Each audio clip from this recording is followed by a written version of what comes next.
a primeira a ganhar 5 vezes a Copa do Mundo. A seleção brasileira é considerada por muitos como a melhor do mundo. No vídeo de hoje, a gente vai fazer uma pequena viagem pela história, relembrando todos os 5 títulos de Copa do Mundo do Brasil. Se você é brasileiro, acho que vai gostar bastante do vídeo. Ele pode ficar um pouquinho longo, mas tentamos fazer de uma forma bem especial, beleza? Então senta confortavelmente aí e bora começar.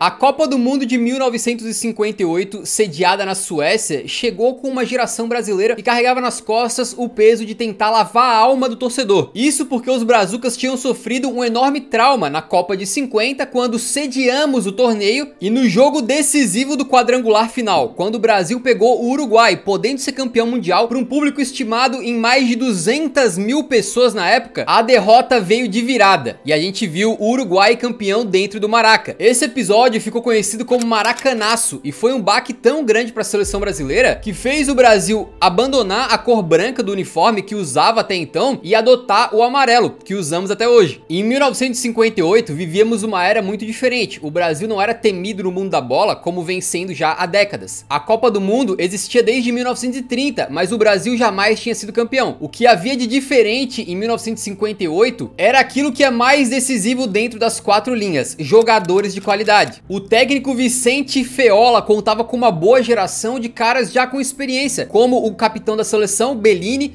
também Didi, Zito, Djalma Santos, Vavá e o Zagallo, esse que se tornaria o técnico da seleção brasileira no futuro. Mas além desses caras, o Brasil tinha uma dupla que jamais seria derrotada quando ambos jogavam juntos. Estamos falando simplesmente de Pelé e Mané Garrincha. Claro, hoje em dia é muito fácil falar sobre Pelé, mas em 1958 ele foi para a Copa do Mundo com apenas 17 anos. Tenta imaginar um cenário em que hoje no futebol brasileiro surge uma promessa e com apenas 17 anos vai para a Copa e o cidadão simplesmente destrói.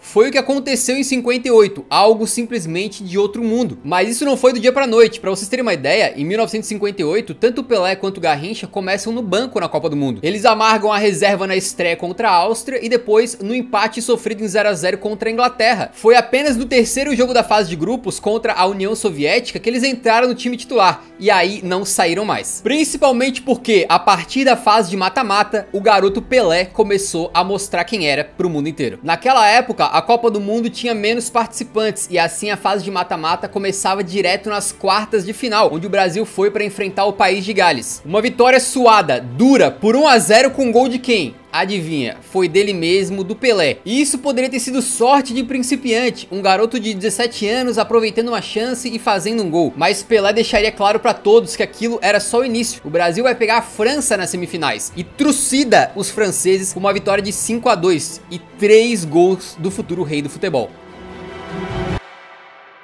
Sim, 17 anos, metendo um hat-trick em semifinal de Copa contra a França. Eu já disse que ele tinha apenas 17 anos. Depois de confirmar a ida para a final, o Brasil ainda tinha que superar o trauma de 50, naquela derrota dolorida dentro de casa. Mas em 58, a situação era praticamente oposta. No dia 29 de junho, no estádio Rassunda, nós estávamos jogando a Copa do Mundo na Suécia, para enfrentar na final justamente a seleção dos suecos. Parecia que o pesadelo poderia se repetir, quando apenas com 4 minutos de jogo, o sueco Lidholm abre o placar para os caras. Mas como falamos no começo, em 58 a geração era diferente. A gente tinha Garrincha.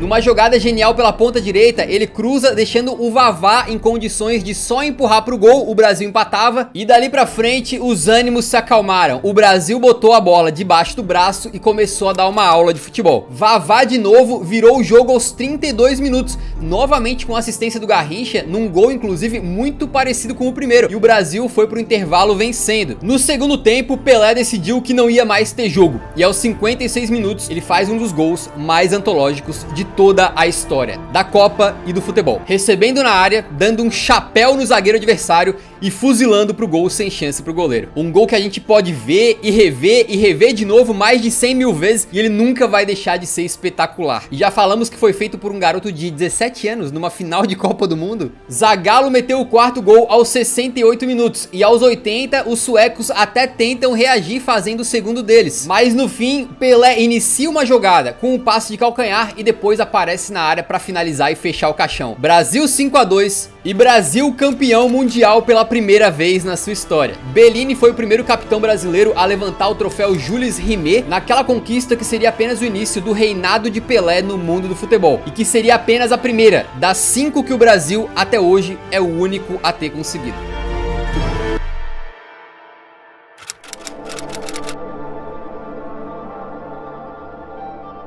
Se o Brasil chegava com traumas e inseguranças para o Mundial de 58, para a Copa de 1962 no Chile, a situação era oposta. Pelé e Garrincha chegavam como dois dos melhores jogadores do mundo, mais experientes, consolidados e líderes de uma seleção que chegava cheia de moral, não em busca do seu primeiro título, mas sim de um bicampeonato. O comando técnico não pertencia mais a Vicente Feola, ele havia sido substituído por Aimoré Moreira, que decidiu basicamente dar continuidade ao trabalho do seu antecessor. O retrato disso é que na estreia da Copa do Mundo de 62, 9 titulares tinham começado jogando na final da Copa de 58. Num grupo com Tchecoslováquia, México e Espanha, não havia dúvidas que o Brasil era favorito. E isso se confirmou com uma boa estreia contra o México com gols de Pelé e Zagallo. Mas no segundo jogo, um grande baque. Contra a Tchecoslováquia, Pelé se lesionou. E não foi apenas um incômodo muscular ou algo do tipo. Foi uma lesão que tiraria o rei de todo o restante da Copa. Para piorar, o Brasil empatou aquela partida em 0-0, o que levantava a dúvida. Será que sem o Pelé vai dar? Imagina como seria perder Romário em 94 ou Ronaldo em 2002. Um desfalque aterrador. O escolhido para o lugar do Pelé foi um camarada chamado Amarildo e ele não decepcionou. No terceiro e último jogo da fase de grupos, ele marcou os 2 gols que deram a vitória para o Brasil sobre a Espanha por 2-1. Amarildo provaria que naquela Copa de 62 o Brasil poderia se dar ao luxo de algo inacreditável: perder Pelé.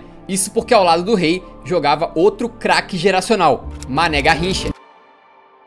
E logo nas quartas de final, a seleção canarinha despacha a Inglaterra por 3-1, com 2 do Mané e 1 do Vavá. Nas semifinais, o Brasil repetiria o que aconteceu na Suécia e enfrentaria os anfitriões do torneio, o Chile, com Garrincha novamente metendo o jogo no bolso, marcando 2 gols que com mais 2 do Vavá geraram um 4-2 para cima dos chilenos. A vaga para a final estava carimbada e no dia 17 de junho de 1962, no Estádio Nacional do Chile, o Brasil ia então em busca do seu bicampeonato. A decisão foi justamente contra a única equipe que o Brasil não tinha conseguido vencer na Copa, a Tchecoslováquia, naquele jogo em que o Pelé se machucou. E assim como na final de 58, os adversários começaram melhor e marcaram um gol logo no começo, com o Masopust infiltrando na área e só tendo o trabalho de tirar do goleiro. Mas quis o destino que Amarildo, o camarada que substituiu Pelé, empatasse o jogo com uma jogada brilhante na ponta esquerda e uma finalização cruzada. No segundo tempo, o Brasil mostra a sua superioridade. Amarildo, que jogava no Botafogo naquela época, assim como Garrincha, faz mais uma jogada brilhante na ponta e cruza no segundo pau, na cabeça do Zito, que virou o jogo. E pra fechar a conta, o goleirão da Tchecoslováquia entrega a paçoca e o Vavá não perdoa. Brasil 3-1, bicampeão do mundo de forma incontestável, superando a adversidade de perder o seu melhor jogador por praticamente todo o torneio. Com aquela conquista, o Brasil alcançava Itália e Uruguai, que também tinham vencido 2 Copas do Mundo cada um. E a partir então de 1962, nenhuma seleção jamais conseguiu ficar acima do Brasil na lista de maiores campeões da Copa do Mundo. Com essa Copa do Chile, ficava provado que a seleção brasileira era a melhor do planeta e que os fantasmas do passado tinham sido exorcizados por essa geração. O capitão Mauro Ramos ergueu a 2ª taça Jules Rimet da história do futebol brasileiro e que, como sabemos, não seria a última. Se você tá curtindo esse vídeo, saiba que esse canal aqui, o Eurofut, está comprometido em criar muito conteúdo sobre Copa do Mundo. Então, para ter certeza que você não vai perder os próximos vídeos, faço o convite para você se inscrever no canal. É só clicar no botão vermelho que está embaixo do vídeo e, se possível, ligar o sininho das notificações. Assim você não perde nenhum outro vídeo de Copa que a gente lançar. E eu acho que você vai gostar muito das produções que a gente faz aqui. Se você não gostar, depois é só se desinscrever, não tem problema nenhum. Mas dá esse voto de confiança pro nosso trabalho, beleza?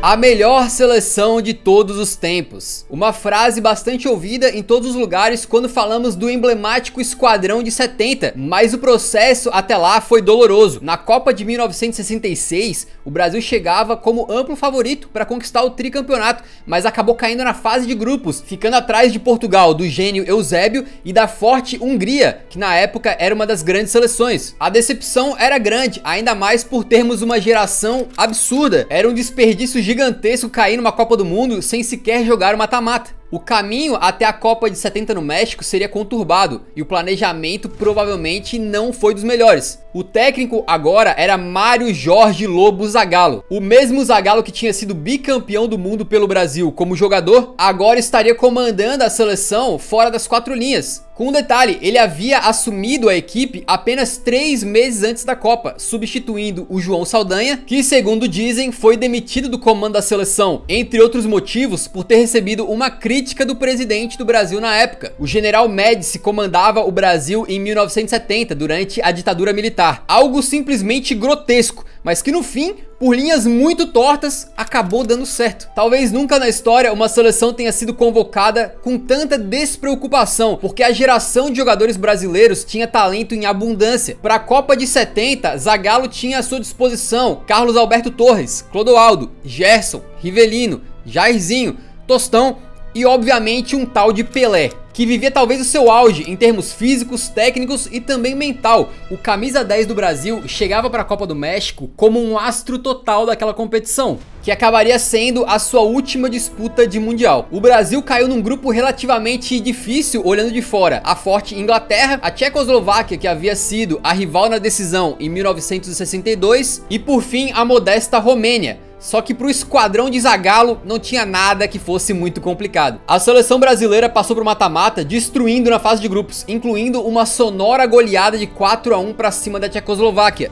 Nesse jogo aconteceu um dos quase gol mais marcantes de todos os tempos, quando o Pelé pega a bola do meio de campo e arrisca de muito longe, a bola passa triscando e o lance ficaria para sempre conhecido como o gol que Pelé não fez. Contra a Inglaterra, o Brasil vence por 1-0 com gol de Jairzinho, numa partida que teve mais um lance histórico protagonizado por Pelé. Uma cabeçada perfeita do Rei é defendida de forma milagrosa pelo goleiro inglês Gordon Banks, naquela que é considerada por muitos até hoje a defesa do século. Curiosamente, Pelé e Banks viraram amigos e na ocasião da morte do inglês em 2019, o Pelé fez questão de lembrar esse lance e homenagear o seu colega. Foi a melhor defesa que eu já vi, ao vivo e em todos os milhares de jogos a que eu já assisti. Quando você é jogador, sabe o quão bem você pegou na bola. Eu cabeceei exatamente como esperava, exatamente onde eu esperava que fosse, e eu estava pronto para comemorar. Mas então este homem, Banks, apareceu na minha visão como uma espécie de fantasma azul.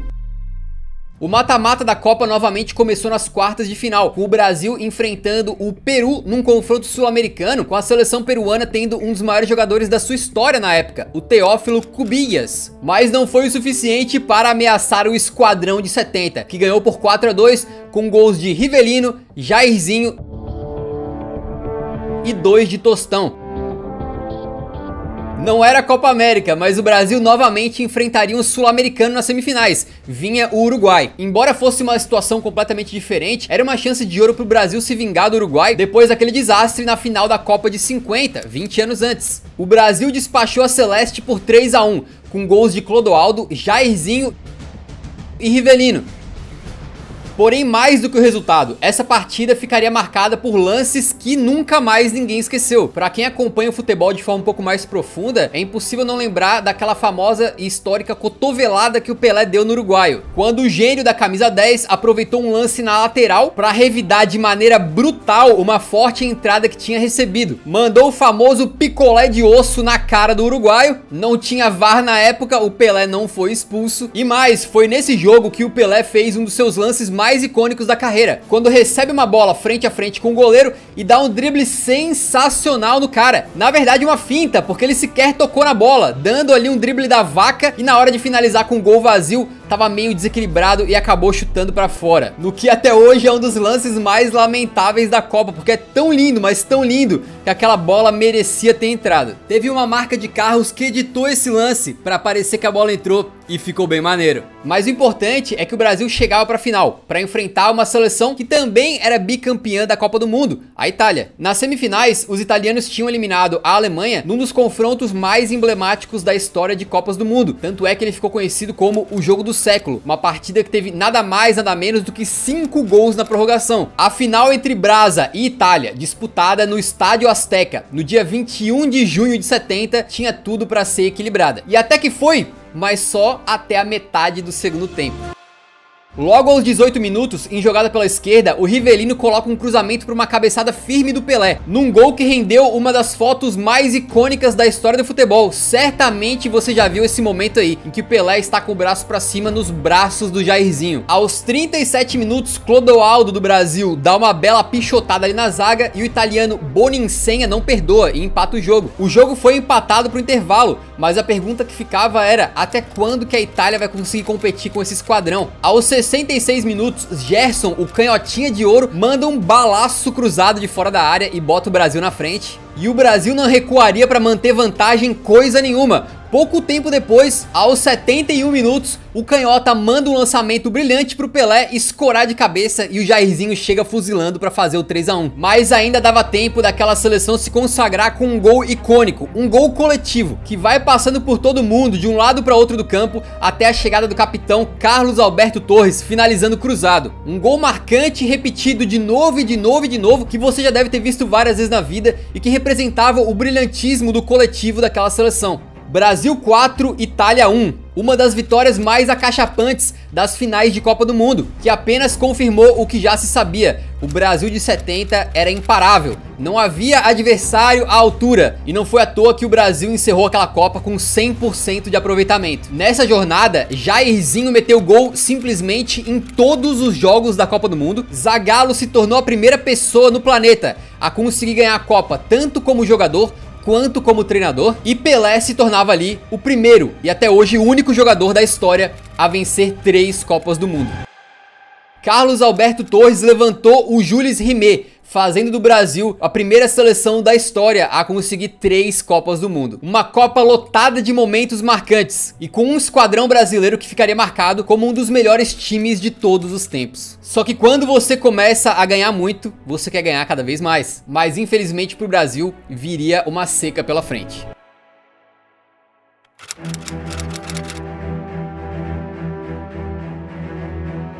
Entre os anos de 58 e 70, o Brasil da era Pelé tinha disputado 4 Copas do Mundo e vencido 3, um desempenho impressionante e sem precedentes, que havia deixado o trauma de 50 no passado e estabelecido uma nova potência do futebol mundial, que botava medo em todos os adversários. Depois dali, mesmo com Pelé aposentado da seleção brasileira, parecia que o Brasil poderia caminhar para mais títulos. O tetra, o penta, parecia ser questão de tempo, mas não foi bem assim que as coisas aconteceram. Em 74, 78, 82, 86 e 90, foram 5 Copas do Mundo em que o Brasil sequer conseguiu chegar à final. Nesse meio tempo, a gente assistiu a diversas histórias memoráveis na Copa do Mundo, como a Alemanha de Beckenbauer, que foi construída com base no Bayern de Munique, o carrossel holandês de Rinus Michels e Cruyff, que virou uma das seleções mais marcantes da história das Copas. A Itália do artilheiro Paolo Rossi, que castigou severamente o Brasil. O desempenho apoteótico de Maradona em 86, que reverbera nas conversas sobre futebol até hoje. Mas nada de Brasil. E não era por falta de qualidade. Entre os anos de 70 e 80, o Brasil contou com uma abundância de talento, jogadores históricos e cracassos, como Sócrates, Zico, Rivelino, Paulo Roberto Falcão, Dinamite, Leandro, Júnior, Cerezo e muitos outros, mas apesar de ter muitos craques à disposição, sempre faltava algo. 1994 marcava o aniversário de 24 anos do Tri. A pressão em cima daquela geração era grande. Como podia o todo-poderoso Brasil ficar tanto tempo longe de uma final de Copa? Para piorar, a classificação para aquele Mundial de 94 nos Estados Unidos não foi tranquila. Nosso melhor jogador na época, Romário, estava afastado da seleção brasileira por desentendimentos com a comissão técnica, mas teve que voltar no finzinho das eliminatórias para salvar o Brasil, num jogo emblemático contra o Uruguai, que talvez tenha sido um divisor de águas para aquele time. Mas apesar dos fortes valores individuais que tínhamos, a seleção de 94 talvez não fosse das mais empolgantes. Tafarel, Ricardo Rocha, Mauro Silva, Dunga, Zinho e a sensacional dupla Bebeto e Romário, e muitos outros ótimos jogadores, mas era consenso, e talvez até hoje seja, que esse esquadrão de 94, em termos de qualidade, era inferior até mesmo a de outras seleções brasileiras que não ganharam a Copa. A empolgação não era das maiores, e dá pra dizer que aquela seleção, comandada pelo Carlos Alberto Parreira, era desacreditada por muitos. Mas o fato é que o time passou a ser extremamente sólido. No grupo com Rússia, Suécia e Camarões, passou com 2 vitórias e um empate, apenas um gol sofrido, 6 gols marcados. Romário, que até pouco tempo atrás estava fora da seleção brasileira, marcou em todas as 3 partidas. Para essa Copa de 94, a fórmula já tinha mudado e o mata-mata começava nas oitavas de final, quando o Brasil foi enfrentar mais uma vez o anfitrião, os Estados Unidos. A partida foi muito complicada, o time do Parreira não fazia um bom jogo e Leonardo ainda foi expulso no final do primeiro tempo, a ponto do histórico Léo Batista dizer o seguinte: chegava a ser inacreditável. Enquanto os brasileiros erravam a maioria dos passes, os americanos tocavam a bola com habilidade. Esse jogo tava tão esquisito que o Romário, um dos atacantes mais letais da história do esporte, recebeu uma bola, driblou o goleirão americano e desajeitado chutou pra fora com o gol vazio. Mas viria dos pés dele a jogada pro gol de Bebeto, que sacramentou a vitória magra por 1 a 0, de um jogo que acabou sendo extremamente perigoso, mas o Brasil superou esse susto. Nas quartas de final, mais um momento de arrepiar pro torcedor brasileiro. O Brasil enfrentava a Holanda e Romário abriu o placar num cruzamento do Bebeto. O segundo gol brasileiro, marcado pelo próprio Bebeto, rendeu aquela comemoração icônica em que ele homenageia o filho que esperava na época, feto que depois viria a se tornar o jovem Matheus, que jogou aí no Flamengo e no Sporting de Portugal. Mas apesar desse ser o gol do 2 a 0, o Brasil cederia o empate para a Holanda, deixando aquele jogo muito arriscado e com a vitória só vindo mais pro final. Em outro lance emblemático, aos 80 minutos de jogo, Branco cobra uma falta de muito longe, numa bola que, repare, quase bateu no Romário antes de entrar. O baixinho tirou a bunda do caminho,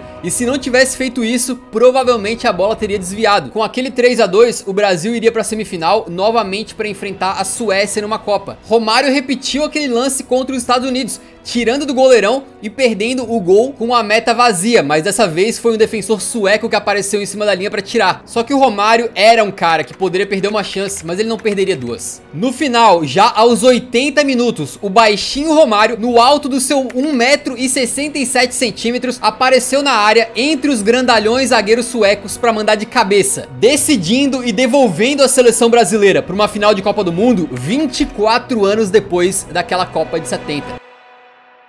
Em 17 de julho, no Rose Bowl, mais uma vez quis o destino que Brasil e Itália se enfrentassem valendo a Copa do Mundo. Assim como tinha sido na Copa de 70, também valia a hegemonia. A seleção que vencesse seria a primeira tetracampeã da Copa do Mundo. A fortaleza italiana tinha simplesmente Baresi e Maldini na zaga. Os caras tinham Donadoni no meio. Era um jogo dificílimo e foi isso que se viu dentro de campo. Com duas equipes extremamente disciplinadas e com boas defesas, o que se viu foi ambos os times tentando finalizar muito de fora da área. O 0 a 0 levou o jogo para prorrogação, até que Romário recebeu livre no segundo pau, só precisando empurrar pro gol e chutou para fora. É louco ver como alguns lances são esquecidos depois do resultado. Romário indiscutivelmente foi o craque daquela Copa do Mundo, mas se o Brasil tivesse perdido, talvez ele fosse cobrado até hoje. Mas a gente sabe muito bem que o atacante cobrado pela derrota naquela final foi outro. Com o 0 a 0 também na prorrogação, a disputa foi para cobrança de pênaltis. Como diria o Galvão, haja coração, amigo. Baresi começou isolando, bom pro Brasil, só que o goleirão Pagliuca pegou logo em seguida, o chute de Márcio Santos, então a vantagem não durou nada. Os demais cobradores fizeram sua parte e colocaram sempre a bola na rede, até Massaro parar em Tafarel, dando a oportunidade do Brasil ficar na frente. E o Brasa sequer precisou cobrar a quinta penalidade, porque na quinta dos italianos, o craque Roberto Baggio partiu com confiança e mandou a bola pra fora do estádio. O grito que estava entalado na garganta há 24 anos finalmente pôde ser solto. Dunga ergueu a taça do Tetra, que não era mais a Jules Rimet, era essa mais moderna que conhecemos hoje em dia. O Brasil, comandado por Parreira, garantia o 4º título de Copa do Mundo, estando mais uma vez, de forma isolada, no topo da hierarquia de seleções no futebol mundial.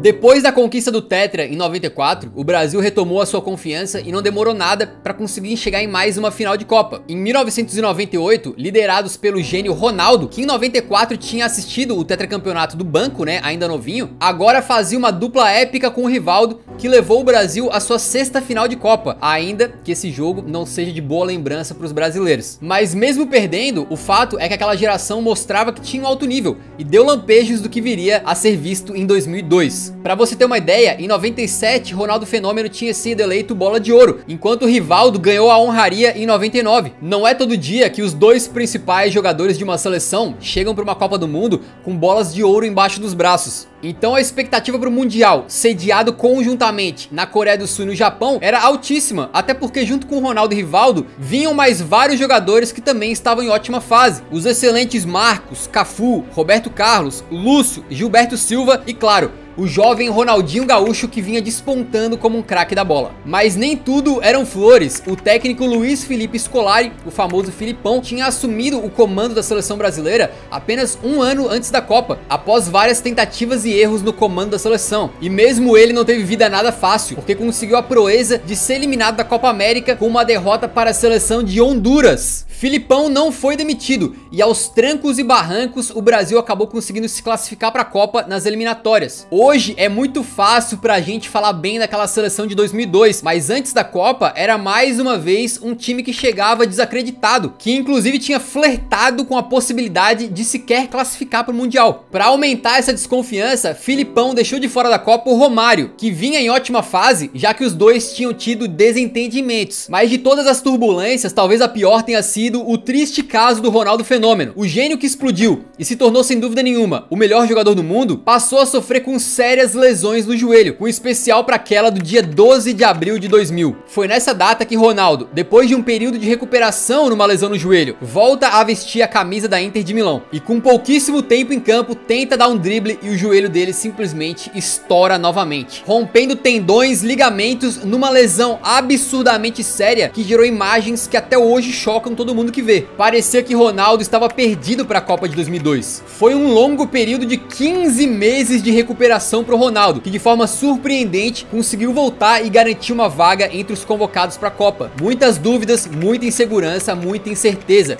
e foi assim o caminho traçado até o Penta.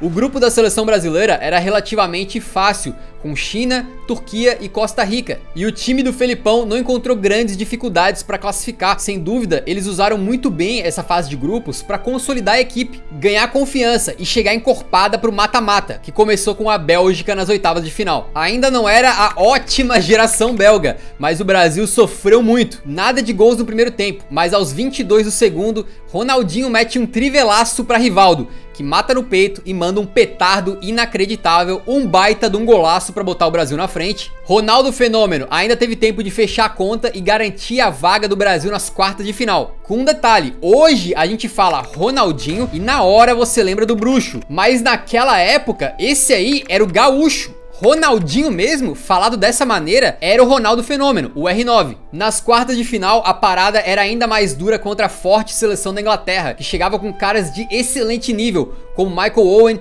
David Beckham, Campbell, Ashley Cole e Paul Scholes. Não era flor que se cheirasse, e logo aos 22 minutos de jogo, o Lúcio tem uma falha bizonha e o Owen abre o placar para os ingleses. Mas naquele dia, Ronaldinho, o gaúcho, estava inspirado. E depois de uma jogadaça pelo meio, com direito a pedalada e tudo, ele rola pro Rivaldo empatar o jogo. E no segundo tempo, ele protagoniza um lance histórico. Numa falta de muito longe pro Brasil, Ronaldinho vai cobrar pra botar a bola na área e... caixa! Gaúcho jura até hoje de pés juntos que ele tentou finalizar, que não foi um cruzamento que acabou dando em gol por sorte. E o Brasil então, com essa pintura do Ronaldinho, chegava em mais uma semifinal. O adversário era a Turquia, que tinha feito uma campanha surpreendente e que o Brasil tinha conseguido vencer na fase de grupos por 2-1 num jogo um pouco mais difícil. O detalhe é que antes dessa partida aconteceu um caso muito curioso daquela Copa do Mundo, porque Ronaldo, de forma surpreendente, apareceu com o famoso e icônico corte cascão, que ele fez sob o pretexto de desviar o foco da imprensa, que falava muito da condição física dele, e que com essa jogada de marketing espetacular conseguiu desviar a atenção dos jornalistas para começarem a falar do seu novíssimo penteado. Os turcos fizeram um jogo duro e tentaram mais uma vez complicar a vida do Brasil, e até conseguiram, mas no começo do segundo tempo, um gol de biquinho de Ronaldo Fenômeno foi suficiente para botar o Brasil em mais uma final de Copa. E na comemoração daquele gol, mais uma foto icônica, Ronaldo apontando com o dedinho com o corte cascão. No dia 30 de junho de 2002, no Estádio Internacional de Yokohama, o Brasil se preparou então para enfrentar a temida Alemanha na final da Copa. Um time que talvez, de nome para nome, não tivesse tantas valências individuais como a seleção brasileira, mas que, apesar de tudo, era a Alemanha. É sempre uma seleção que não dá para subestimar. Só que se a Alemanha é a Alemanha, Ronaldo Fenômeno é Ronaldo Fenômeno. Após um primeiro tempo equilibrado, no segundo, aos 67 minutos de jogo, um lance que pra mim chega a arrepiar os cabelos tudo, cara. Ronaldinho, o Fenômeno, que vinha de uma lesão seríssima, tava tão no topo do mundo, tão voando, tão recuperado, que pega a bola, tenta passar no meio de dois, cai, levanta, desarma o adversário, passa pro Rivaldo, que mete um canhotaço pro gol, e o resto vocês já sabem. O experiente goleirão Kahn bate roupa e Ronaldo tava lá pra completar. Um gol que certamente você já viu muito a parte final, mas que poucas vezes a gente lembra do começo. O início do lance tem drible, queda, recuperação, desarme, arrancada e finalização. Tudo isso em poucos segundos, para um jogador que um ano antes nem tinha joelho direito. E não parou por aí, já que na reta final do jogo, aos 79 minutos, o Kleberson avança pela meia direita e toca no meio pro Rivaldo. O craque Brazuca faz um lindo corta-luz, deixando o Ronaldo de frente pro gol para finalizar, no cantinho de Oliver Kahn, num lance que é quase um crime não contar como assistência pro Rivaldo, né? E que decidiu de vez a parada, dando o pentacampeonato para o Brasil. Cafu foi o último capitão brasileiro a erguer uma taça de Copa do Mundo, numa cena que até hoje para os amantes de futebol tá muito na memória. A comemoração do título também rendeu aquela foto icônica em que Ronaldo e Rivaldo estão beijando a taça da Copa do Mundo ao mesmo tempo. Eles que foram os craques daquela Copa. Superação absurda de Ronaldo Fenômeno e, por que não, de toda a seleção brasileira, que 2 meses antes passava por uma gigantesca crise. Acabou! Gritou o Galvão Bueno, repetindo aquele histórico grito do Tetra. E o Brasil então se tornava a primeira seleção da história a ganhar 5 Copas do Mundo. A história das 5 Copas terminou, mas eu te convido a ficar até o finalzinho, que a gente separou um pequeno trecho musical que resume bem brevemente esse vídeo. Se você chegou até aqui, eu peço a sua contribuição com o canal para deixar um like no vídeo e também compartilhar com outras pessoas que são amantes do futebol, pessoas que vão assistir a Copa. Esse vídeo deu um trabalho gigantesco e, além disso, acho que ficou uma produção bem bacana, bem bonita. Então eu peço a sua contribuição para ajudar a divulgar o vídeo para mais gente, beleza? Muito obrigado, a gente vai ficando por aqui e fica aí com o trechinho musical no final então.